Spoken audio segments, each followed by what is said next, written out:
I'm just going to start with one quick question myself, just what the perceptions of government decision makers are in terms of the role of citizens, what they're listening, who they're listening to, who do they think matters in the development debate. I'm wondering if either Jerry or Clary might be able to comment on that, particularly in the U.S. Perspective. Preliminary comments. One of the things we noticed across the interviews with policymakers across the four countries, but particularly in the US, was that the sensitivities around public opinion essentially had two dimensions. One was an evidence dimension, and one was an emotional dimension. In the sense that policymakers were aware that public opinion was not necessarily evidence-based, that how citizens thought about foreign aid and foreign assistance was not necessarily an informed opinion, that it was often driven by emotional issues, so that pulling at the heartstrings. And for example, across all of the countries, the large interface, and I take Paul's examples on board here, the largest interface that citizens have with international development are around disaster relief, humanitarian response in famines, earthquakes, natural disasters, and on-air appeals. And so it is that emotional heartstring. However, there's a paradox around the emotion, and that is that policymakers express the opinion that often that emotional appeal is in their interests. Even though it's not evidence-based, it leads the public to think and feel in a way that's consistent with what policymakers want them to do. So, and I guess the third point to mention with regard to policymakers' sensitivities around public opinion is that there's a clear sense in which they're kind of active listeners. They want to know what's going on. They want to have the pulse of how people are thinking. But that doesn't necessarily mean that they will be driven by that. And I think that's a consistent reaction across the four countries. Clara, I don't know if there was any... No, I think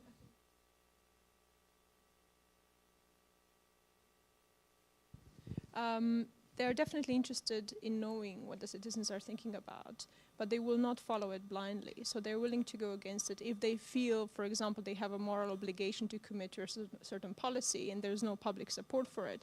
They are willing to go against it. Yeah. One other comment, Peter. One of the most fascinating observations that I made with this research, and Clara travelled to all of the countries where we did the work, and I was more involved in the UK work, was in observing the focus groups, for example, in London and in Birmingham. They were so diverse: age, social class, gender, race, ethnicity, and religion. An incredibly diverse group of 8 to 10 people in each of the focus groups. But what was fascinating was the common denominator was the caring opinion, the sense of responsibility that they all shared for these issues. And that's such an unusual thing to see, because so often we think of our strategies and these engagement issues in demographic terms, rather than in psychographic terms, rather than tapping into people's value systems and what they care about. And that cuts across all of these demographic differences. And what was also interesting was when we asked them why they cared about X, Y, and Z. And Clara mentioned this in the presentation, but I wanted to reinforce it because it's a very important point that speaks again to some of Paul's examples, is that it's not around a campaign specifically. It's not around an intervention. What people talked about were all of the socialization experiences. It's how I grew up. It's how my family raised me. This is what my parents taught me to care about. It's what I did in school. It's what I learned in school.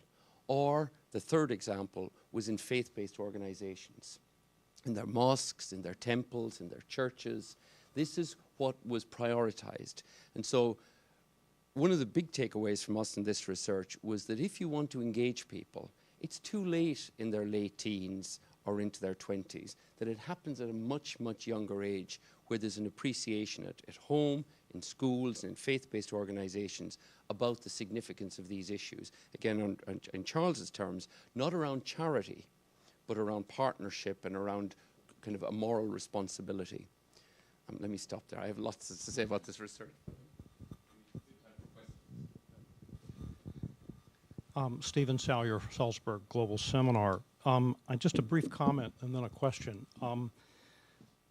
Picking up on Jerry's last comment on the sort of 16 to 25-year-old group, which you said, if I understood the presentation correctly, there was a much lesser level of engagement around these issues, even though those who were engaged tended to be very engaged or more deeply engaged, if I took that point correctly. I'm struck when I look at the media sort of stratification and source stratification that there's such an asymmetry in the way that that group is acquiring information, what they actually even consider news, that I wonder a bit whether the methodology was able even to capture sourcing appropriately for that age group. And I base that in part on a study that we're in the middle of doing ourselves of about 1,000 respondents in 9 countries who are in that age group, in school, in college, and trying to look at the sourcing of their news, how they're using cell phones, how they're using social media to acquire news. And we find that the pattern is just, you know, as I say, completely asymmetrical to an older generation. There's no television viewing. There's not a lot of radio consumption. There is some reference, though not very much, to branded news sources, but it's tending to come more in retweeting or in the sharing of pieces through social media than it's actually coming through readership or listenership or what have you. And so, with that in mind, I'm being very impressed, frankly, with what you've done. I think it's enormously useful, and it takes us a step way ahead of other work that I've seen of this kind. But I do wonder if you might comment on whether, even in this study, you found evidence of those kinds of asymmetries as you sampled that age group, and what you think the implications of that might be to attack the very problem, Jerry, that you were just talking about. Because I do think the sourcing of information is going to be very different for this group, not just now, but as it matures and has very different media consumption habits. It's very interesting. InterMedia's recently launched a new initiative, which we've called Young Publics, where we should know about your work, Stephen. What we're doing is speaking to 1,000 16 to 25-year-olds, but in societies where access to information and freedom of expression is hugely curtailed. And the first countries in the pipeline are Egypt and Iran. We've got Burma, Zimbabwe, Nigeria, Haiti. Will be in the second and third phase.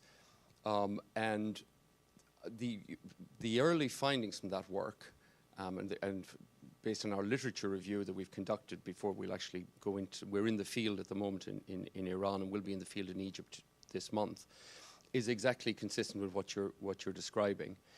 But that's in the case where the information is around general news and current affairs. In this case, the content was specific to international development.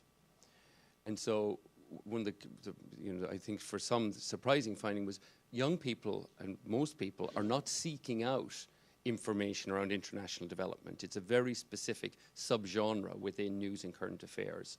And so I think we would get that asymmetry that you're describing if the questions were about general news and information.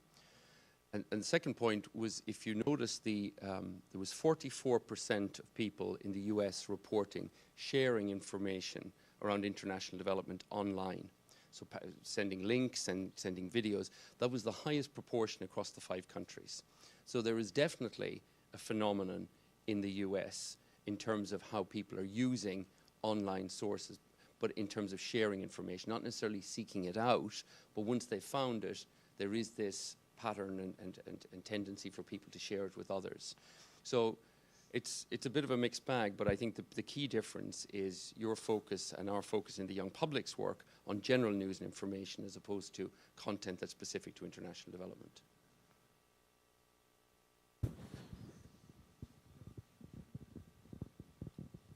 Can I just add one comment to your comment?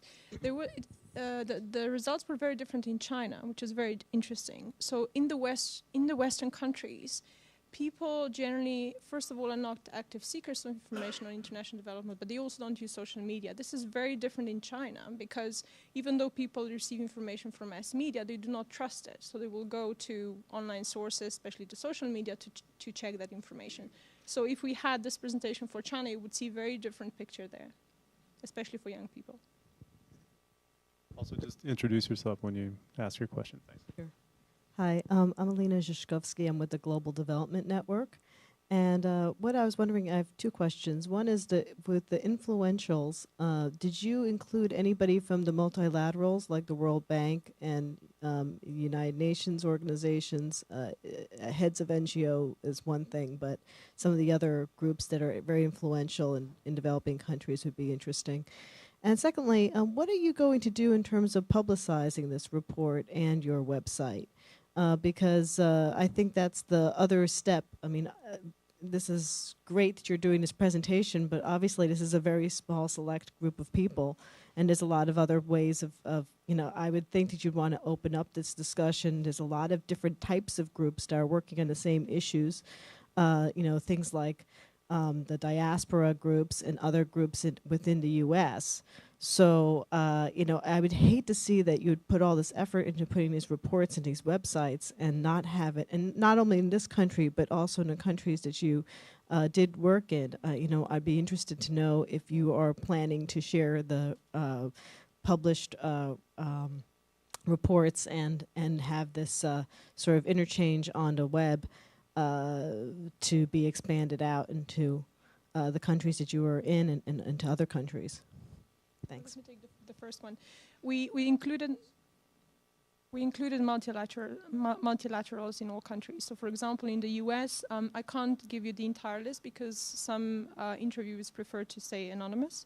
But I know that one organization that was included was United Nations Population Fund. On the list in other countries, we had European Union institutions, or the World Bank was invited. We had OECD and others, so they were definitely covered. And also to add, influentials came from very different areas. So some of them came from agriculture, health was covered, microfinance, to make sure that we have a very diverse range of views that we capture in this research.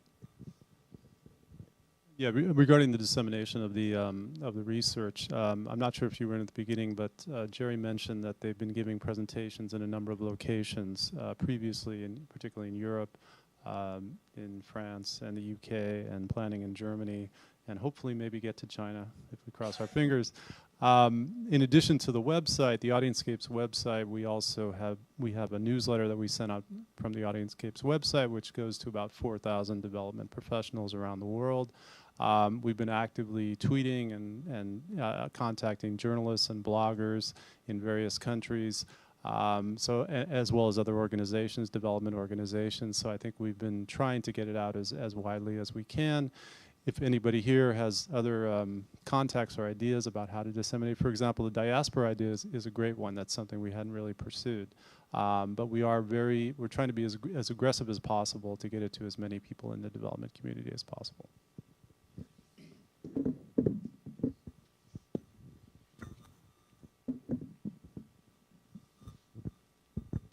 Hi, my name is Vanessa Arness, and I'm a program officer with the Japan International Cooperation Agency here in the U.S. And Japan is actually the 5th largest donor, so I'm a little disappointed that you couldn't have gotten to number 5 and done these this analysis for Japan.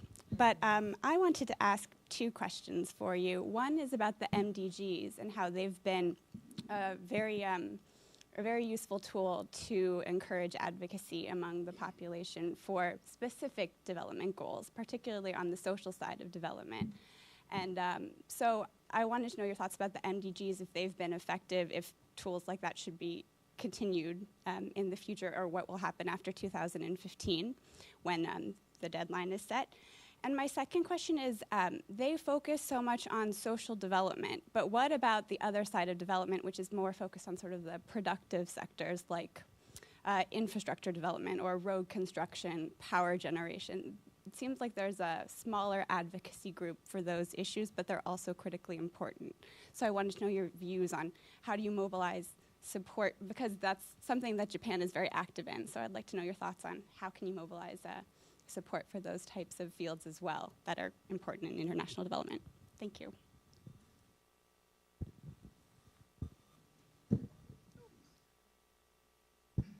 On the MDG question, it manifests itself in the policymaker interviews, or exactly as you characterized, what will be the post-MDG agenda and what to leverage after the MDGs, because I think there is a consensus. The MDGs has been a very good rallying call for a lot of different groups, and also because there's a concrete common set of measures.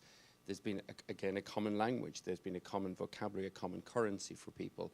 But beyond that, it did not come through in any of the interviews.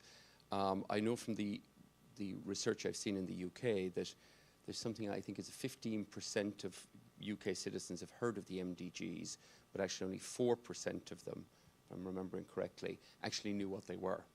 So the level of awareness is very, very low. But it is an interesting example because it speaks to a lot, the MDG term aside, but actually what the MDGs represent speaks a lot to a lot of the recommendations here in terms of making impact concrete, for example.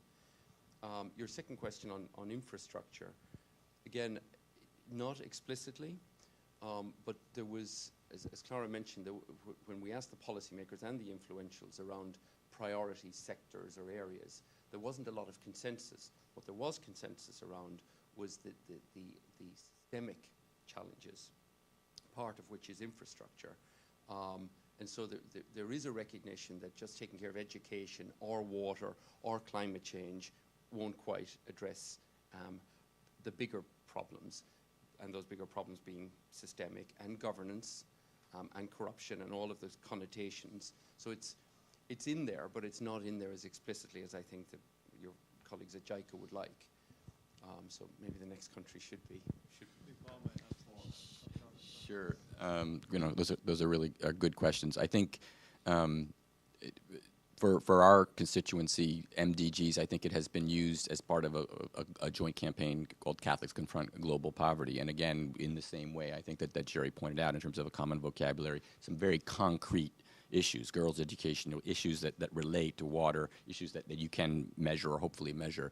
So I think what's interesting, though, and I think this is the sadder but wiser part that Charles was getting at, is people are understandably skeptical, both about big infrastructure projects as well as, you know, when someone says this was a success, people will say, show me. And I think that's a very positive point of view, and I think the aid-scape is changing, and people understand that there isn't necessarily, you know, aid is not necessarily the primary driver of development. I think for particularly now. So I think that the changes, and there is already at the UN initial, and Rio Plus 20 is going to be a start for defining what would post-MDG, what are the new MDGs or the new development goals post-2015. So watch that screen for what's going to happen. In the United States, it's very interesting that there was, among the influentials, very strong support for the Millennium Challenge Corporation, which up to half of its portfolio is infrastructure. And it is seen, and there's a cheering section for it. It is seen as having pioneered techniques and approaches that USAID is trying to adopt. And there's a lot of very positive things about the Millennium Challenge Corporation. How much our constituency knows about it, our president was actually one of the few non-governmental members on the board a couple of years ago.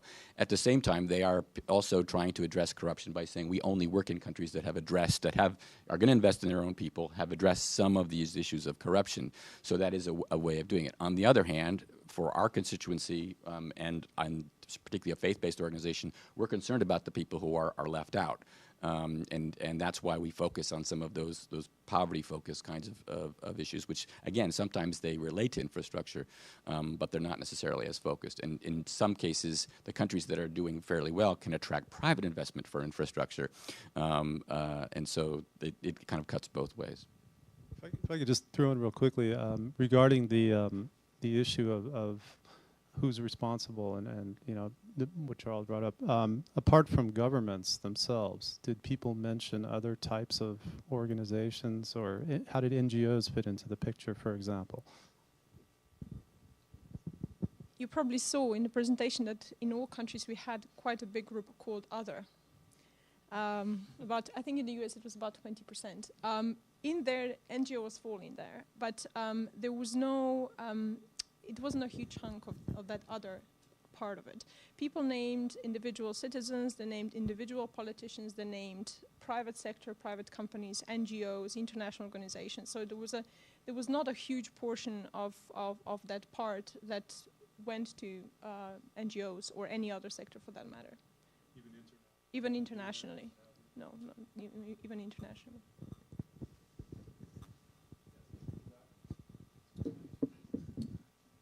Thank you. I'm Rob Colorina with AIAC Investments.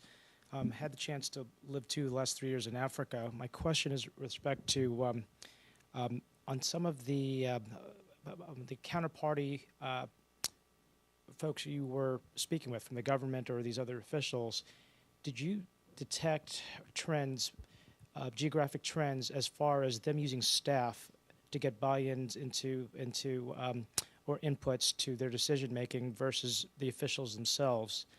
I'd be curious on a geographic basis if you had picked up anything in that area. I don't think so. I think this was a group that was very, I mean, the findings were very consistent across the countries. There was very little difference between different countries, or even the areas that people worked in. Even the levels that people worked on. So senior officials had very consistent views with their junior officials. There were very few differences, between different countries and different sectors.